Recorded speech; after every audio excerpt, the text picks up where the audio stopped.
यह एक case study video है और ये एफआईआर या चार्जशीट क्वाशिंग को लेकर है। इस केस स्टडी वीडियो द्वारा हम ये समझ लेने वाले हैं कि कैसे कई बार हाई कोर्ट्स और सुप्रीम कोर्ट जब एफआईआर या चार्जशीट क्वाश करने के लिए विचार करते हैं तो किन परिस्थितियों में एफआईआर या चार्जशीट क्वाश करते हैं और किन परिस्थितियों में ऐसा नहीं करते।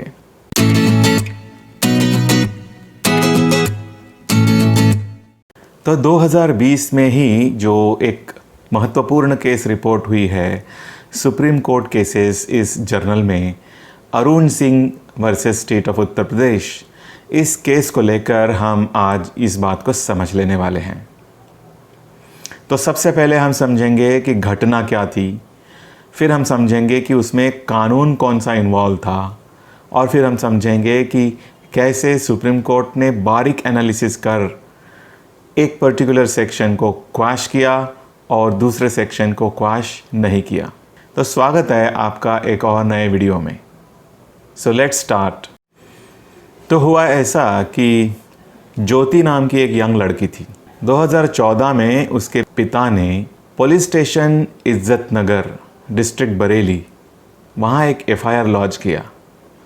वो एफआईआर लॉन्च किया अरुण सिंह के खिलाफ। अब उस एफआईआर में उन्होंने क्या कहा? उनका एफआईआर में ये कहना था कि 2013 में, मतलब करीबन जून 2013 में, ये जो पिता है ये अरुण सिंह के पास उनके घर में ज्योति के शादी का प्रपोज़ल लेकर गए। अब प्रपोज़ल लेकर जाने के बाद 30 जून 2013 को अरुण सिंह और उनकी पार्टी ये पिता और ज्योति के घर में विज़िट करने आए और मैरिज प्रपोज़ल फाइनलाइज हो गया, यानी कि शादी तय हो गई। 21 जुलाई 2013 को रिंग सेरेमनी हो गई, यानी कि सगाई हो गई, और शादी की डेट निकली 19 नवंबर 2013। मतलब कि सगाई से लेकर तो शादी की तारीख में काफ़ी गैप थी। अब शादी तय होने के बाद लड़के का लड़की के घर में आना जाना शुरू हो गया। अब शादी तय ही हो गई थी, इसलिए वो कई बार उसे आउटिंग को भी ले जाता था, घुमाने ले जाता था। 16 अगस्त 2013 को लड़का ज्योति को अपने रूम पर ले गया और उसे शारीरिक संबंध स्थापित करने के लिए इंड्यूस किया, जिस वजह से उनके शारीरिक संबंध स्थापित हो गए। अब ये पिता जो है एफआईआर में कहते हैं कि शारीरिक संबंध स्थापित करते वक्त लड़के ने लड़की को यानी ज्योति को ये कहा कि अपनी शादी तो तय हो गई है, सिर्फ फेरे होने बाकी है। तो ये कह के उसने ज्योति को शारीरिक संबंध स्थापित करने के लिए इंड्यूस किया और शारीरिक संबंध स्थापित कर दिए। और उसके बाद लड़के वाले लड़की वालों से 5 लाख रुपए की डाउरी मांगने लगे, डाउरी की डिमांड करने लगे। इस वजह से लड़की वालों ने इस बात की रिपोर्ट महिला थाना में कर दी, मगर महिला थाना ने कोई भी एक्शन नहीं ली। अब जब इनको पता चला लड़की वालों को कि लड़के ने किसी दूसरी लड़की के साथ अब बहुत ज़्यादा डाउरी लेकर शादी तय कर ली है, तब ये पिता ने जाकर ये एफआईआर दर्ज किया जिसकी मैं अभी बात कर रहा हूँ। तो ये एफआईआर दर्ज होने के बाद पुलिस ने इन्वेस्टिगेशन करी और इन्वेस्टिगेशन ख़त्म होने पर पुलिस ने ये लड़के वालों के खिलाफ चार्जशीट फाइल कर दी। अब लड़के वालों ने, मतलब कि अरुण सिंह एंड कंपनी ने, वो चार्जशीट हाईकोर्ट के सामने क्वाशिंग के लिए चैलेंज कर दी। हाईकोर्ट के सामने लड़के वालों का आर्ग्यूमेंट ये था कि जब शादी तय हुई तो उसके बाद लड़की वालों ने जो शादी के लिए जो एक्सपेंसेस शेयर करने की बात हुई थी इक्वली, वो शेयर करने से बाद में मना कर दिया और उनका बिहेवियर चेंज हो गया। और उसके ऊपर वो लड़के वालों से 10 लाख रुपए की डिमांड करने लगे और कहने लगे कि अगर 10 लाख रुपए नहीं देते हैं तो लड़की वाले लड़के वालों को झूठी केस में फंसाएंगे। तो इस बात से परेशान होकर लड़के वालों ने ACJM साहब के कोर्ट में क्रिमिनल प्रोसीडिंग शुरू कर दी। अब ACJM साहब के कोर्ट में लड़के वालों ने जब क्रिमिनल प्रोसीडिंग शुरू कर दी, तब उधर लड़की वालों ने महिला थाना में वो कंप्लेंट दर्ज करी। तो वहाँ के इंस्पेक्टर्स ने दोनों पार्टीज़ को बुलाया और एक कॉम्प्रोमाइज़ उनके बीच हो गई। मगर कॉम्प्रोमाइज़ होने के बावजूद भी कुछ महीनों बाद लड़की वालों ने लड़के वालों के ख़िलाफ़ FIR दर्ज कर दिया और वो FIR के कारण फिर इन्वेस्टिगेशन हुई और चार्जशीट फाइल की गई और इस तरह से वो FIR गलत है, झूठा है, जो कि क्वाश करने लायक है।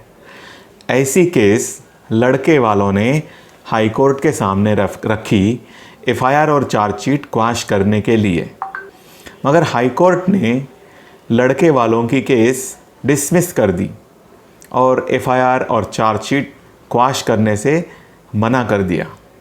तो लड़के वाले यानी कि अरुण सिंह और उनका बेटा ये सुप्रीम कोर्ट में गए हाई कोर्ट के आदेश के खिलाफ। अरुण सिंह और उनके बेटे का सुप्रीम कोर्ट में आर्ग्यूमेंट ये था, मतलब 2 आर्ग्यूमेंट्स थे।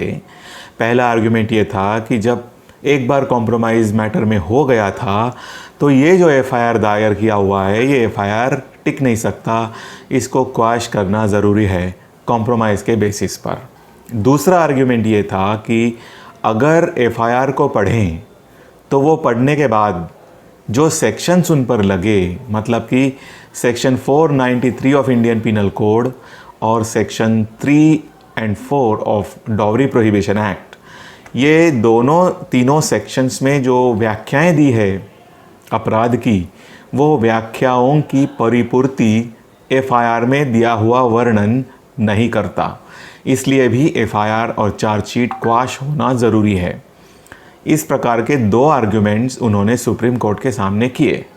अब आगे बढ़ने से पहले हमें ये समझ लेना ज़रूरी है कि section 493 of Indian penal code क्या है और sections 3 and 4 of dowry prohibition act क्या है, तभी आगे की बातें आपको ठीक से समझ में आएगी। तो पहले समझ लेते हैं section 493 of Indian penal code. यह सेक्शन, यह प्रावधान ऐसा है जो एक अपराध तैयार करता है, मतलब कि अपराध की व्याख्या करता है। वो अपराध क्या है? जब भी कोई पुरुष किसी भी महिला को छल से या धोखे से ऐसा विश्वास दिलाता है कि वह महिला उसकी कानूनी तौर से विवाहित पत्नी है और ऐसे विश्वास के वजह से जब वो महिला उस पुरुष के साथ सहवास करती है या यौन संबंध रखती है, तो इसे अपराध माना गया है और इसके लिए 10 साल तक का कारावास और जुर्माना ऐसी पनिशमेंट प्रिस्क्राइब की गई है। तो यह है सेक्शन 493। और डॉवरी प्रोहिबिशन एक्ट का सेक्शन 3 जो है वो डॉवरी यानी कि दहेज लेने या देने इस बारे में है। यानी कोई भी व्यक्ति जब दहेज या तो लेता है या फिर देता है या लेने या देने में मदद करता है, तो इस चीज़ को भी अपराध माना गया है और इसकी भी सज़ा उसमें निर्धारित की गई है। अब हमारे काम का है सेक्शन 4। सेक्शन 4 है डॉवरी मांगने के लिए, डिमांड ऑफ डॉवरी। तो कोई भी व्यक्ति जब डायरेक्टली या इनडायरेक्टली या तो ब्राइड ग्रूम से या ब्राइड से या उनसे कोई भी रिलेटिव से दहेज मांगता है यानी कि डिमांड करता है, तो वो भी कृत्य अपराध माना गया है और उसके लिए भी सज़ा निर्धारित की गई है।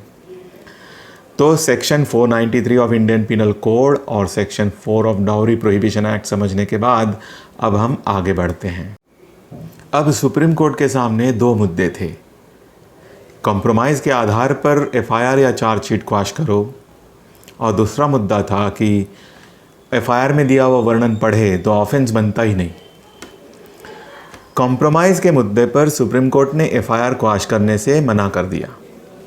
सुप्रीम कोर्ट ने उन्होंने ही डिसाइड की हुई पहले की केसेस का हवाला देते हुए कहा कि कॉम्प्रोमाइज़ के बेसिस पर वही अपराध क्वैश किए जा सकते हैं जिनका रूप या स्वरूप सिविल नेचर का है, यानी जिसमें सिविल फ्लेवर डला हुआ है, जैसे कि कमर्शियल ट्रांजैक्शन से बने हुए क्राइम्स, मर्केंटाइल ट्रांजैक्शंस, या इस टाइप के जो फाइनेंशियल नेचर के ट्रांजैक्शंस के वजह से हुए जो अपराध है जिसमें सिविल फ्लेवर होता है। बेसिकली डिस्प्यूट सिविल नेचर का होता है, मगर पार्टीज़ में बनती नहीं तो कोई एक पार्टी जाकर एफआईआर दायर कर देता है, इसलिए वो क्रिमिनल बन जाता है। तो इस टाइप के मामलों में ही कॉम्प्रोमाइज़ से एफआईआर क्वैश किया जा सकता है।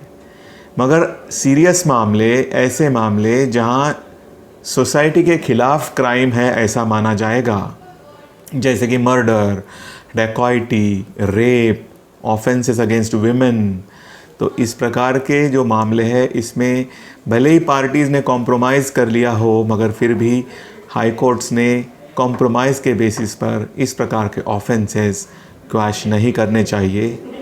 और इन तत्वों के वजह से सुप्रीम कोर्ट ने कॉम्प्रोमाइज़ के आधार पर उस केस में एफआईआर क्वैश करने से मना कर दिया।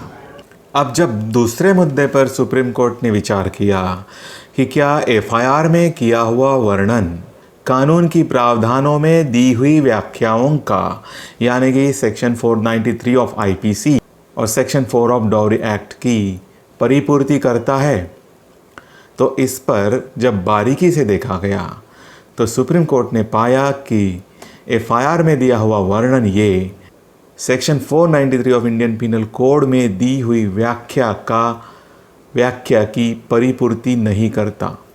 तो सुप्रीम कोर्ट ने पाया कि एफआईआर में दिया हुआ वर्णन इंडियन पिनल कोड के सेक्शन 493 में दिए हुए अपराध की व्याख्या की परिपूर्ति नहीं करता। अब देखिए, इसको थोड़ा सा गौर से समझिए। Section 493 of Indian penal code हमने थोड़ी देर पहले समझा था।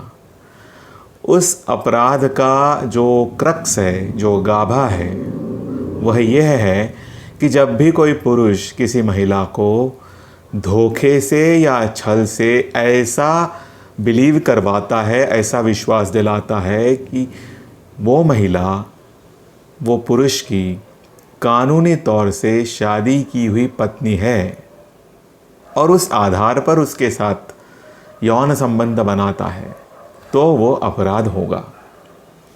अब हम जाएंगे कि एफआईआर में क्या वर्णन था। लड़की के पिता ने जो एफआईआर में वर्णन दिया हुआ था वो ये था कि लड़के ने लड़की से ये कहा कि हमारी सगाई तो तय हो चुकी है, हमारी शादी भी तय हो चुकी है, सिर्फ फेरे लेने बाकी है। और इस भरोसे लड़की ने, मतलब कि लड़के ने लड़की को शारीरिक संबंध स्थापित करने के लिए इंड्यूस किया, यानी तैयार किया।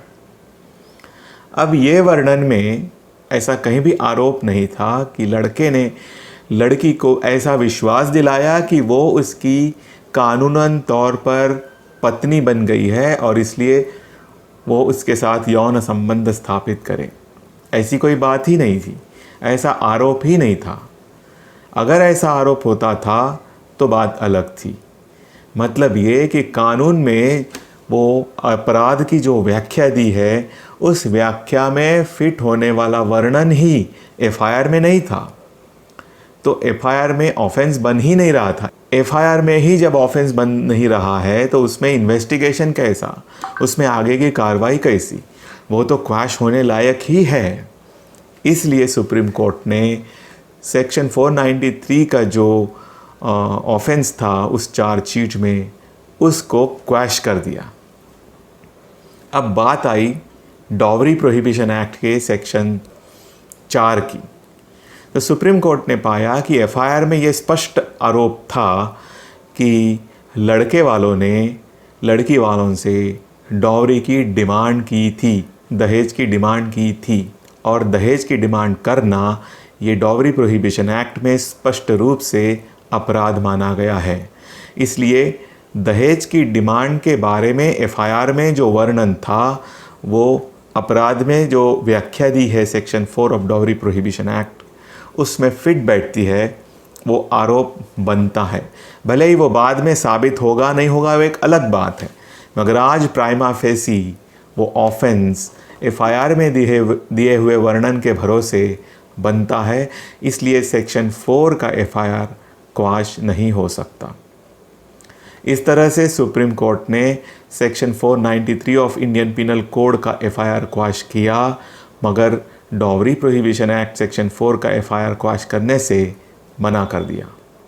तो दोस्तों, एफआईआर क्वाशिंग को लेकर मैंने पहले ही इस लीगल इंस्पिरेशन चैनल पर करीबन 3-4 वीडियो बनाए रखे हैं, वो आप ज़रूर देखें।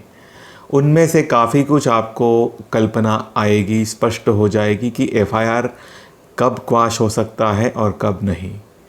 अब इस केस स्टडी वीडियो द्वारा भी आपकी कल्पनाएं और ज़्यादा स्पष्ट होनी चाहिए, स्पष्ट होने की अपेक्षा है। तो आशा करता हूँ वीडियो आपको पसंद आया होगा।